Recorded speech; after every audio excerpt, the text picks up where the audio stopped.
Hey guys, it's Kyle. It's been a while since I've done one of these videos, but real life has kept me a little busy and distracted away from the YouTube, but I am back, I am here, I am focused, and here we are for another video.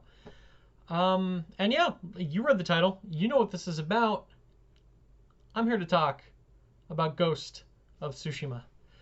So I just beat it, and by beat it, I mean platinumed it. Like, I'm done with this game. So I have my opinion. It's finished. Like, the game's not, like, it's still on my PlayStation 4, but I don't see much reason to go back to it. I've basically done everything I wanted to in it. Like, I'm missing like 4 records and 3 Mongol artifacts and like maybe a dozen of the banners. So like really, it would just be mopping up loose ends that don't matter. So I don't see the point.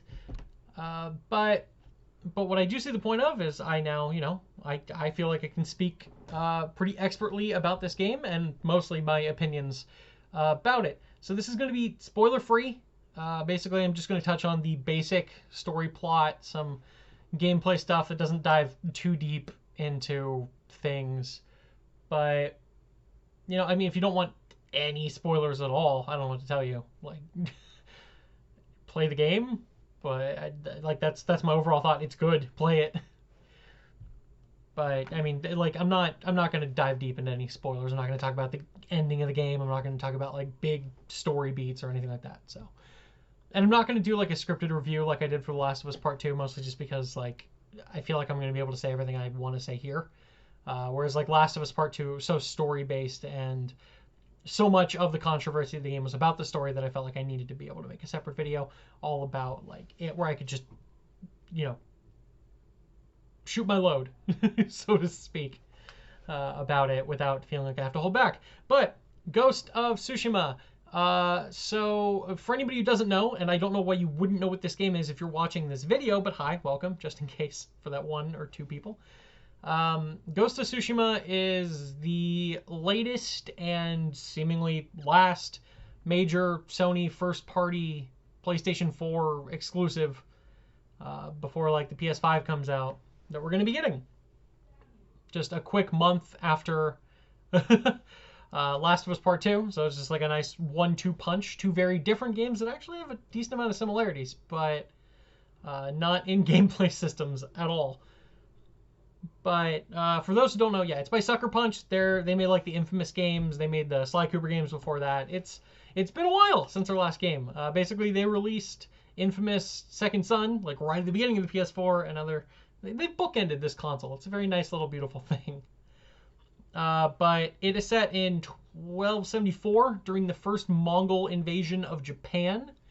You play as a samurai named Jin Sakai, who basically all of the samurai on the island, led by Jin's uncle, meet the Mongols at the beach on the island of Tsushima to like fight off this huge invasion that's mounting, and it does not go well, let's just say. And most of the samurai are killed, and Jin finds himself through like a chain of events being like one of the very few survivors of that attack. And in his desperation to repel these Mongols from invading his home, he finds that he might have to abandon some of his samurai code and lose some of his honor to take on the kind of tactics and the way of fighting necessary to combat the Mongols and to stop them before they're able to control all of the island of Tsushima and use it as like a staging ground to launch their full invasion of Japan proper. And like that's like base level first hour of the story kind of stuff. What the game is an open world third person action game kind of a thing. You know how this works. You got a big old world map, there are question marks, you go to them, there are collectibles, there are little activities, and your goal is to essentially play through the story by doing core story missions and do a bunch of side missions, get a bunch of collectibles, slowly like reconquer and liberate the island from where it's been taken by the Mongols. It's exactly kind of what you think it'll be. Like, it's better than this, but it's like, imagine like classic Ubisoft open world idea. Imagine like Assassin's Creed Origins or Odyssey. It's like it's very similar to that in terms of general structure. I do think it is superior to those games. A lot of people are like, it's just Assassin's Creed in Japan, and I think on a basic level, yeah, kinda, but in like actual depth of like the combat system in particular, but just in the way it kind of approaches it, it doesn't feel like you're playing an Assassin's Creed game, really at all. So, just overall thoughts about the story. I actually think the story is pretty good.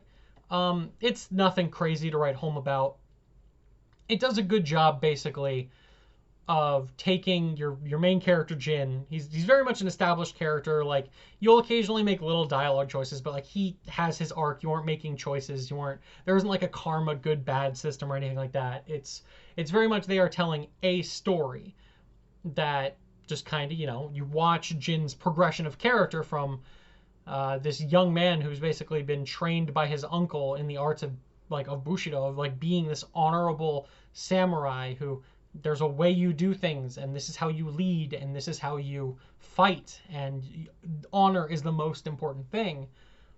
And you kind of watch as he has to kind of sacrifice some of that and become something else that isn't necessarily a samurai to combat the Mongols who will do anything to stop him. And it's a very interesting character arc, because it's like it arguably starts as like a good, honest man who has to become like morally more and more questionable to do good. Like, we've seen this story before. It's done well. I think Jin is a good character. He's very reserved. There's not a lot of big emotional moments, which does occasionally make his big emotional moments much more impactful, I'd say. There are a couple.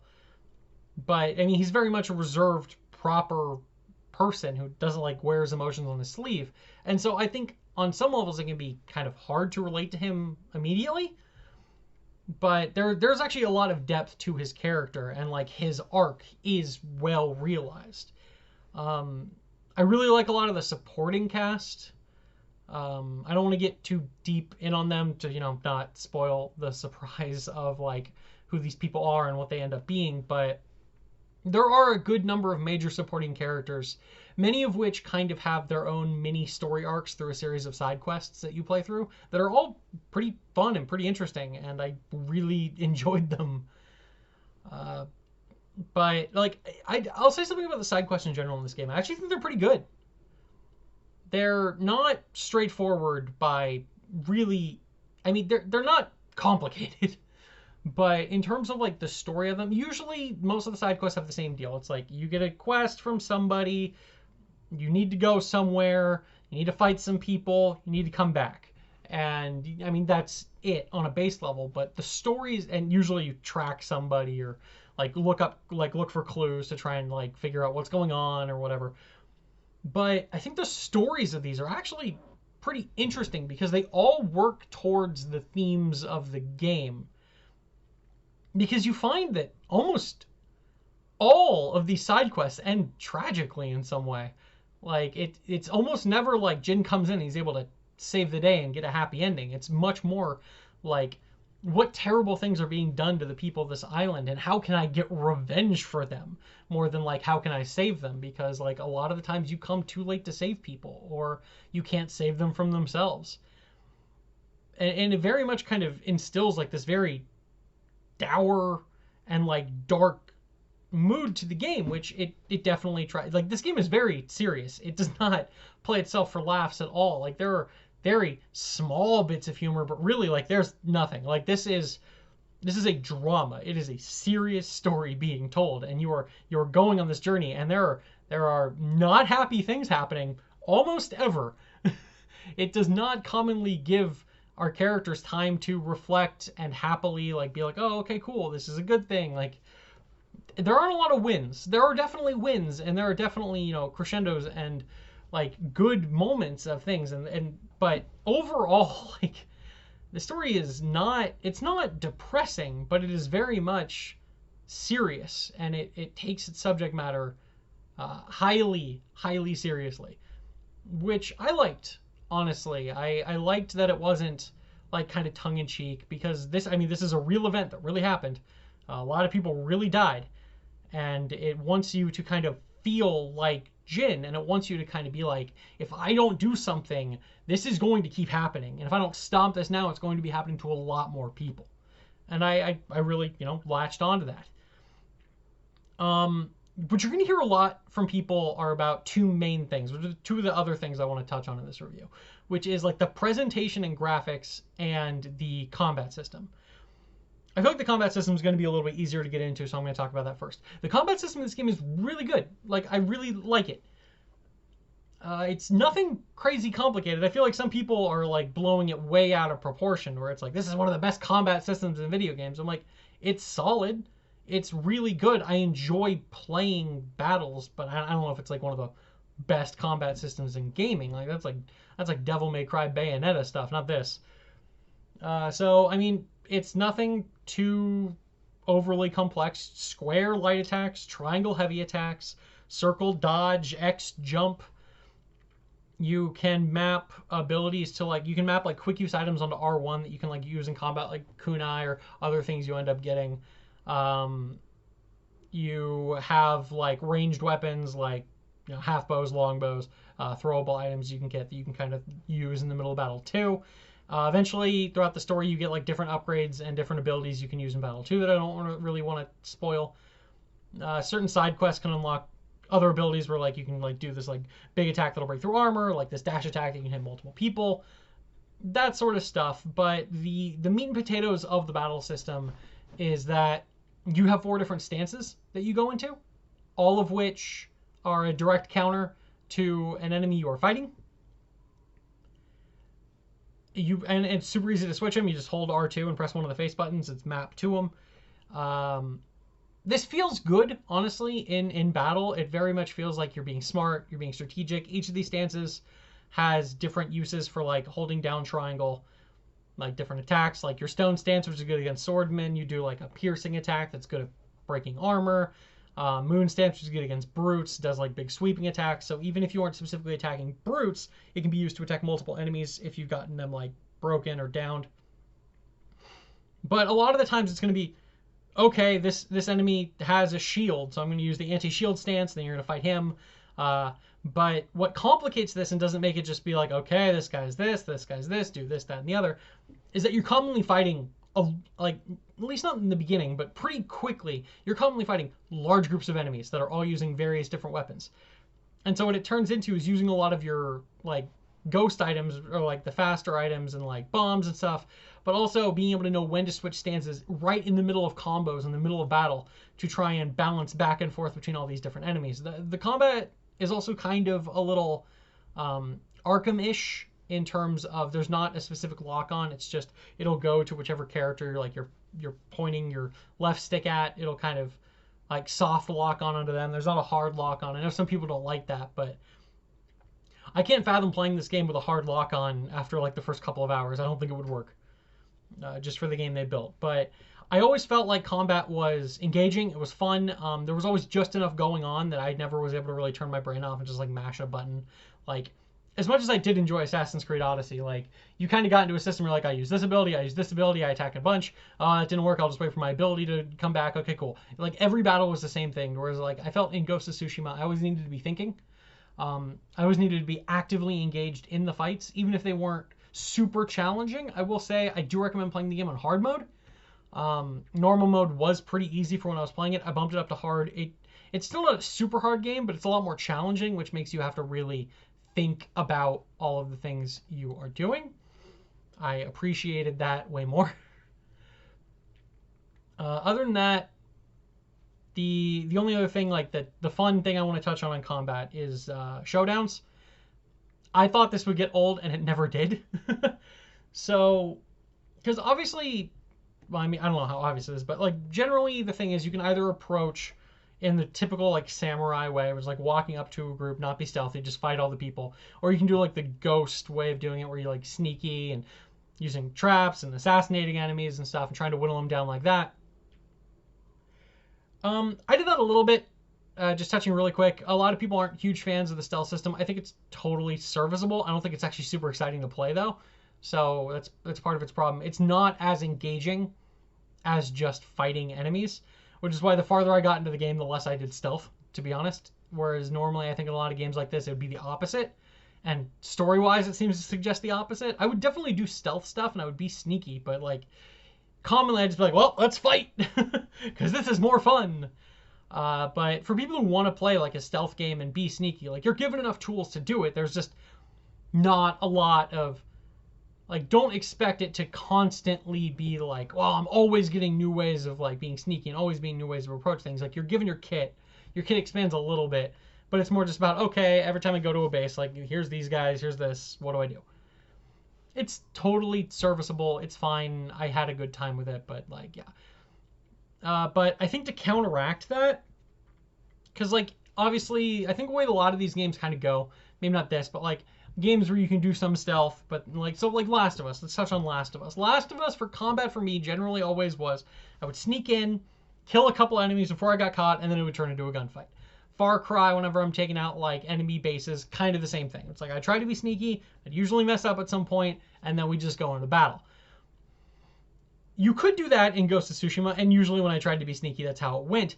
But I think that's also why the showdowns are a thing, to where when every time you enter like a group, well, most of the time, it doesn't always work, which was a question I had for the game I wasn't sure about. But normally when you enter a group of enemies, you can press up on the D-pad and basically challenge people to a duel, which is very simple. It's just you hold down triangle, you wait for the enemy to attack you, and you release triangle during their attack animation to instantly kill them. If you fail and you release it too soon, they drop you to 1 life.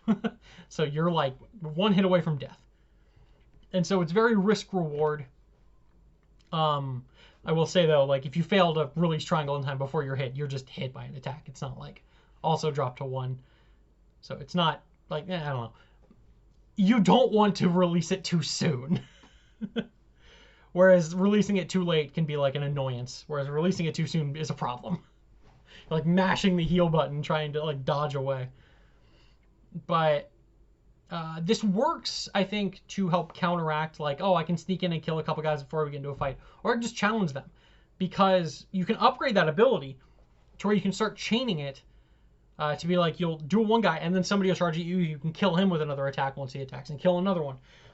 With certain armor abilities and stuff like that, you can chain that up to 5 times. So you can basically just wipe out 5 enemies with instant kill attacks right from the word go before like the real fighting begins. And I actually, once I was able to do that, I found that to be way more engaging and fun, because early game winning those showdowns is super easy. You just wait for them to move. You go. They start juking you, and then when you get later into the game, they get much faster with their attacks. And so it's very much like, okay. I would mess up occasionally. Most of the time I was fine doing it, but there were like certain enemy types that's attack animations looked very similar to their like fake outs to try and trick you. That would mess me up. Those damn pipe guys with the little shields. I don't know. Maybe that was just me. But I always found that to be a lot of fun. It's a good way of trimming out enemy numbers before you start an actual fight. And it's just, I thought it would get boring because it's the same thing every time, but it's just engaging enough, and you have to stay, like you have to be on it, paying attention to them. Watch their feet. Once their feet start moving, that's when you go. But that was fun. I think that basically covers most of the combat. The presentation. This game is so good looking. Oh my goodness. Now, in terms of like actual animations and like lip syncing and stuff, I feel like this game was done a disservice by being released a month after The Last of Us Part 2, which has some of the best animation and facial like feature technology ever made in a video game. And really just overall has just some of the best graphics I've ever seen in a video game. Whereas like the facial animations are good in this game. The lip syncing is, it's okay. It's a little all over the place. The animations themselves are pretty good. Like, it looks good. I think it just hurts by comparison. But where this game shines is its art direction. Because, oh my god, it may not be as graphically beat for beat powerful as The Last of Us Part 2. But the Ghost of Tsushima, like, this game has got to be one of the most gorgeous games I've ever played in my life. I know I'm not the first person to say this, but there is There has never been a game more deserving of a photo mode, and there's never been a better photo mode in a video game. I never care about photo mode. That has never been a big deal for me. Like, I will occasionally be like, oh yeah, that's a thing. Oh, this is kind of a cool moment. Pause the game, go into photo mode, be like, oh, I took a picture. Oh, I put on a sepia filter. How cool. But I've never actually given a crap. In Ghost of Tsushima, I was in photo mode a lot. And the amount of options you have in it are astounding. Like, oh my God. I could not explain how much, like, you can go in, you can change like the particles coming through, the intensity of the particles, the wind direction, how strong the wind is, what time of day it is, like by the second. Like, it's not just like a day, noon, night. You can change where the clouds are in the sky to kind of like give you different lighting. You can change the weather. You can change everything. You can change Jin's facial reaction if you want like a face shot. I never gave a crap about where his face was. It was normally covered by a mask, and I was looking behind him at the gorgeous world. But this game is so pretty. I can't even explain it. And I was just playing on a base PS4. I can't imagine what this game looks like on a Pro, and I cannot imagine what it would look like on a PS5 or just a modern like computer with way more capabilities. But it's really clear that Sucker Punch used their particle effect system that they built for Infamous Second Son, because the particle effects on that game for all the powers and stuff looked amazing. It's pretty clear they took that and just put it through the entire environment.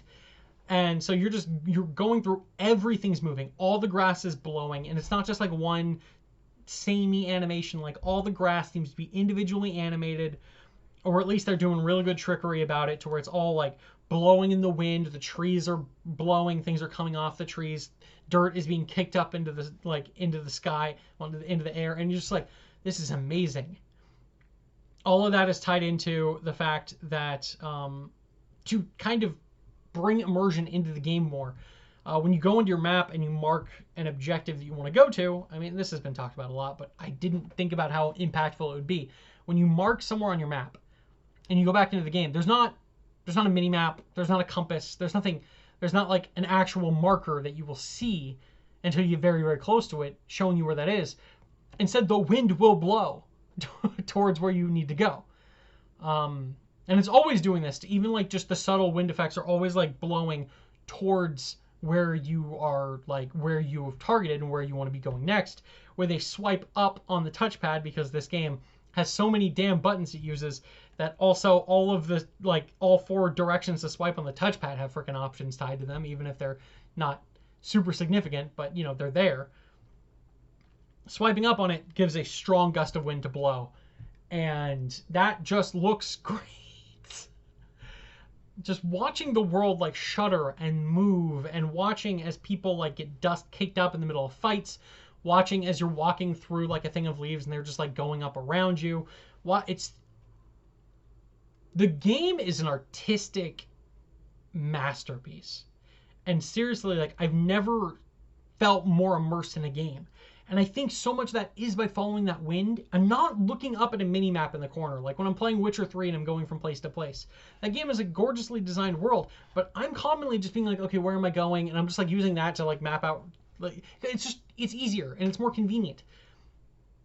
This game always has me staring at its world. And commonly while I'm going somewhere, because I'm watching the world, because I'm observing the environment to figure out where I need to go, I will look out and I will see, oh, there's a bit of steam coming up over there. That probably means there's a hot spring. I'm definitely going to go to the hot spring. That increases my max life. It's like, oh, I see a white flag off in the distance. Like, that probably means there's a bamboo stand there, and doing that gives me progress on increasing my max resolve, which is tied to healing and using all of my abilities. Everything about this game, like everything about the world, like if you're going around, you'll occasionally see a bird, like a golden bird, like fly by you. And if you follow it, it will lead you to something. Commonly, it'll be like a quest or one of the like collectibles, or even just a cosmetic item to equip onto like your head or your like a new mask. It's just really cool. And there's just a part of me has very much become like a collectionist where it's like, I want to collect all these things. I want to find all this. I do want to complete these maps, so I am going to go to every question mark. But I always felt like I was getting something out of going to all of these instead of it being like, oh, I went to here and there was a box to loot with some random, like with, oh, here's like a potion of healing and stuff like that in like other games. Like The Witcher, for instance. I went to every question mark on all of the maps of The Witcher 3.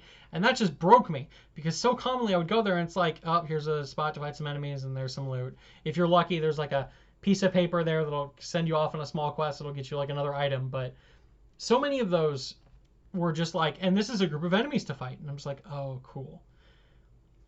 But anywhere you go in Ghost of Tsushima, you're getting something for it. Maybe it's just a little bit more progress on an upgrade. Maybe it's just a cosmetic like thing to change like the sheath on your sword. But it's always giving you something for everything you're doing.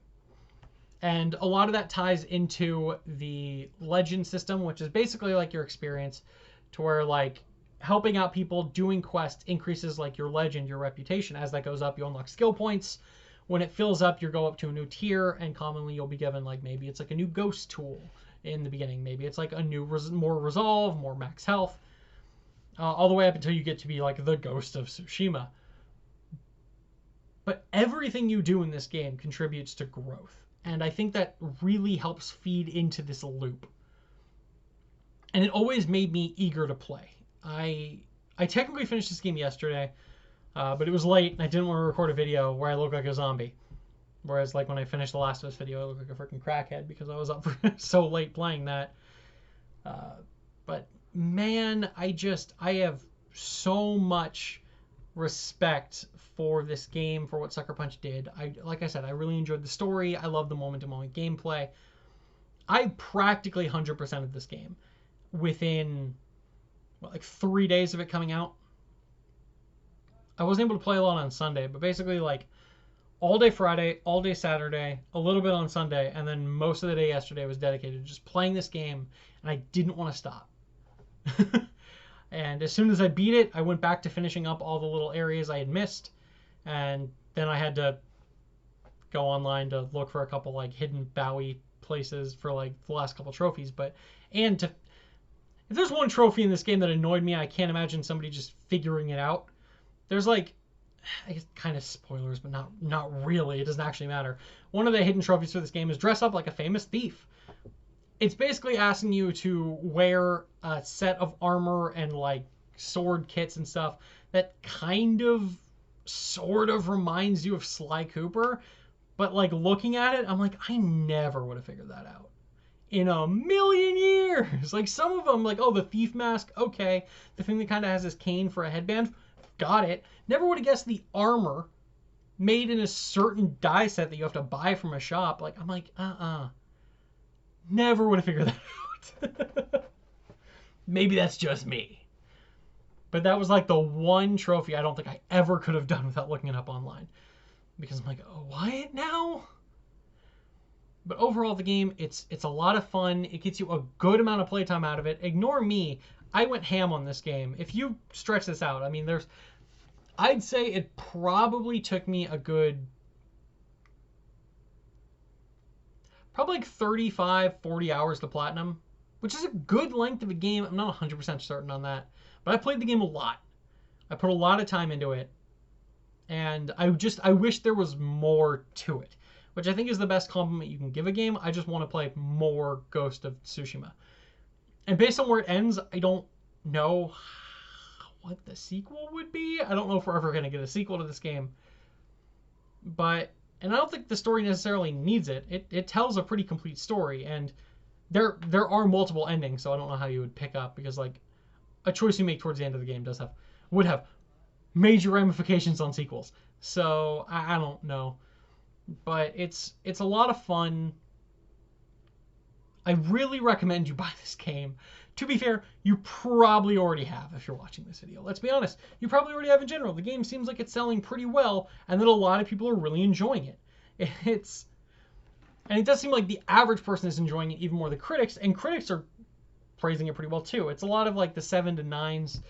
I think on Metacritic right now, like the user score of this is like above a 9. Like a lot of people, it's a lot of fun. It's scratching a lot of beats.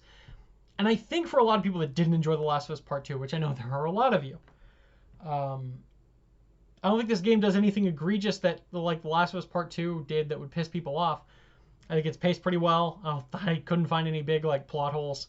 I couldn't find any problems. The story is not crazy, but it's good. And there are good characters in it that I did attach onto. And I think it has a very good ending, which is good. So yeah, overall, I'd probably give this game a 9. I did enjoy it more than The Last of Us Part 2, and I think I enjoyed The Last of Us Part 2 quite a bit. But I really, what this game, I think the difference is The Last of Us Part 2 tried to be so many things and it failed at some of those. And that hurts the game. Whereas I feel like Ghost of Tsushima does exactly what it wants to do. And it nails it. Like, it nails exactly what it wants to be. And maybe that isn't necessarily fully what you want it to be, but you can't argue that it isn't what it's trying to be, and it nails it.